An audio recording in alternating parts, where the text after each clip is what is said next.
Sveiki, esu Saulius Šimas, antro lygio slidinėjimo instruktorius.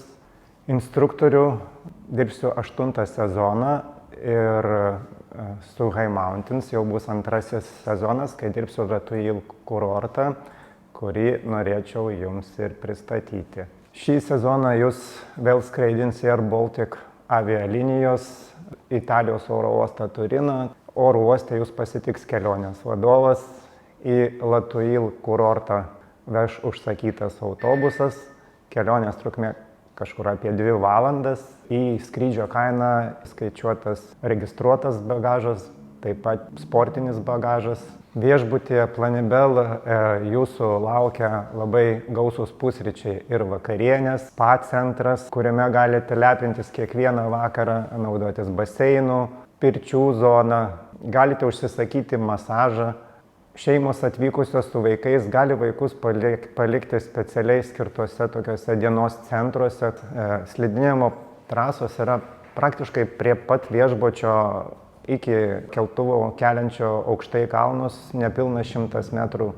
Iki kito keltuvo dar mažiau, apie 60 metrų. Šalia viešbučio pagrindinio keltuvo pastate yra nuomos punktas Skisetas, su kuriais bendradarbiauja High Mountains, ir ten su nuolaida galite išsinuomoti slides. Taip pat yra pačiam viešbuty vadinamas ski roomas, kur galėsite palikti slides.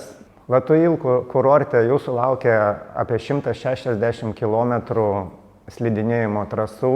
Galite tuo pačiu slidinėjimo pasu čiuožti ir į Prancūzijos pusę, Le Rosier kurortas.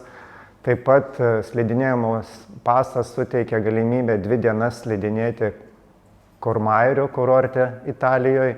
Taip pat pakilti į tą vadinamą Skyway, iš apžvalgos aikštelės galite apžiūrėti Mont Blancą.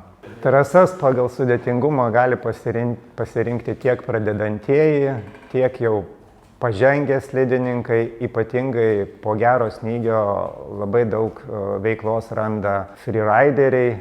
Taigi kviečiu šį sezoną su High Mountainais ir manim skristi, vykti į Latuil kurortą, kur būsiu pasiruošęs jums suteikti ir slidinėjimo instruktoriaus paslaugas, pamokyti ar pradėti nuo nulio, ar pašlifuoti kažkokias technikos žinias, o lygiai taip pat ir atsakyti bet kokius kitokius jums iškilusius klausimus. Iki pasimatymų kalnuose.